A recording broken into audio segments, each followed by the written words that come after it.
Et si nous jouions simplement des rôles? Si nous partons du principe que l'âme s'incarne pour expérimenter et apprendre afin de s'améliorer, et si nous partons du principe qu'il n'y a que dans l'incarnation qu'elle peut s'individualiser, alors il ne serait pas farfelu de penser que la dimension matérielle est le seul endroit où il lui est possible de jouer des rôles différents, lui permettant toutes les expérimentations possibles. Afin d'expérimenter plusieurs choses différentes, l'être doit se trouver dans des situations précises. Tantôt il doit expérimenter l'amour, tantôt l'abandon, tantôt la souffrance, tantôt les délices. Et le monde de la matière dans lequel nous sommes est parfait pour cela. La dualité présente dans notre dimension, la diversité des races humaines, la biodiversité végétale et les variantes de climat atmosphérique sont autant de sources d'expériences possibles. Dans le monde physique et matériel, nous ne sommes pas un, nous sommes des milliards d'individus. En nous incarnant, nous décidons d'occuper un espace défini qu'est le corps physique. Il nous est possible d'agir sur le monde qui nous entoure, mais aussi d'interagir entre nous afin de vivre les expériences. Chacun vit ses propres défis, et tout semble bien organisé, car les destins des uns se croisent et s'entrecroisent avec les destins des autres, et toujours à des moments opportuns. Ainsi chacun expérimente vis-à-vis de l'autre ou des autres ce qu'il doit vivre et apprendre. D'ailleurs, il n'est pas rare que dans nos vies, certaines personnes y entrent, puis en sortent un jour ou l'autre, avant de rencontrer de nouvelles personnes. Quand une page est tournée, une autre histoire se met en route. En étant individualisés dans la matière par l'incarnation, il nous est possible d'exprimer nos qualités et nos défauts, afin de les parfaire ou de les améliorer, et permettant ainsi à chacun de révéler ses capacités ou sa propre identité. Le monde physique est-il alors une pièce de théâtre? Pourquoi ne pas y penser après tout?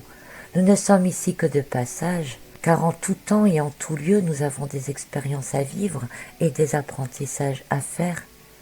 Dans la vie physique, dans l'incarnation, il est possible à l'être profond qui est en nous de ne pas être totalement authentique. Il lui est possible de porter un masque ou des masques et de jouer un rôle. On peut endosser celui de victime, de bourreau, de mari, d'amant, d'enfant, de médecin, de voleur, d'architecte, peu importe. L'essentiel est que l'être profond puisse ainsi expérimenter quelque chose afin d'en tirer ses conclusions et de s'améliorer. Il arrive souvent que l'on porte plusieurs masques en même temps. On peut être un médecin et un amant, on peut être un voleur plein de générosité, on peut être une mère aimante et à la fois une femme d'affaires redoutable. Ce sont des rôles que l'on est capable de jouer au départ avec les connaissances de base que possède notre être profond. Et ce sont en même temps des rôles que l'on accepte de jouer pour en apprendre davantage. Ainsi, le voleur généreux devra peut-être apprendre que sa générosité ne justifie pas son geste.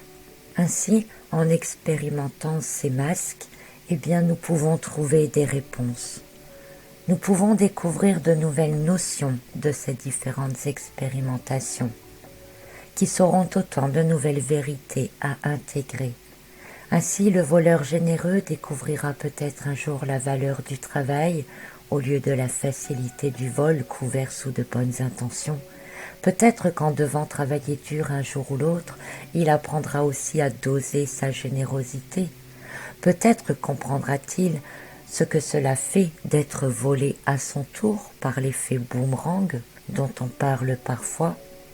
Car avant d'endosser ce masque de voleur généreux, peut-être que cet individu, capable de jouer le rôle du voleur et capable de jouer l'atout de la générosité, n'avait peut-être absolument aucune notion de la valeur des biens matériels ou de la valeur du travail.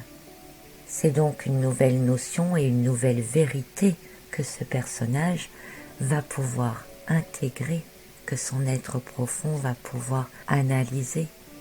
Parfois, on porte différents masques, mais sur des périodes bien plus courtes, et l'être humain est très fort pour cela. Il est capable de porter des masques en fonction des situations, ou encore en fonction des personnes qu'il rencontre. Et sans nous en rendre vraiment compte, nous sommes de véritables caméléons. Imaginez que vous venez d'apprendre quelque chose de pas très gai, et puis le facteur sonne à la porte et vous allez ouvrir. Et vous ne laissez rien paraître de votre état émotionnel dans lequel vous étiez 30 secondes plus tôt. Le facteur n'y verra rien, car vous avez endossé un masque l'espace d'un instant.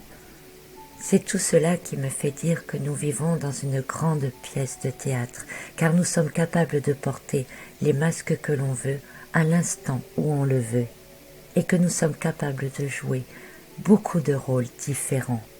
Mais il est également possible de retrouver son état naturel, son être authentique, puisqu'après tout, nous avons le libre arbitre. Certaines personnes vous paraissent libres de toute contrainte, dégagées de la pression du monde extérieur. Elles ont une vie simple, tranquille, vous parlent de zen attitude et de méditation. Elles ont trouvé l'enstase. Mais ces personnes ne sont pas différentes de vous. D'abord, elles peuvent très bien être sous le couvert d'un masque, elles aussi. Ou alors, simplement, elles ont fini de jouer.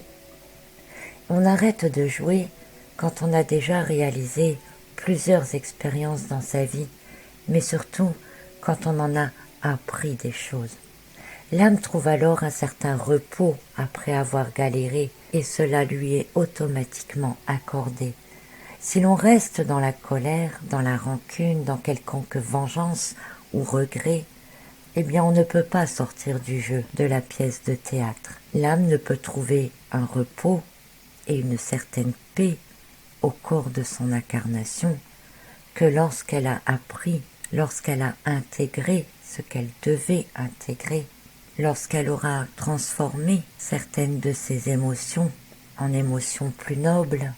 Alors, ressentant la paix en elle, il lui est possible de laisser exprimer son être intérieur. Mais si l'on accepte de comprendre que l'on porte des masques et que l'on joue des rôles, et que l'on arrive à mettre ses émotions et son ego de côté, alors il est tout à fait possible de faire un travail sur soi, afin d'oser repérer tous les masques que l'on porte, du plus insignifiant au plus important, de celui que l'on porte l'espace d'un instant à ceux que l'on porte sur des périodes plus longues. Il est important de comprendre quand, comment et pourquoi on les porte.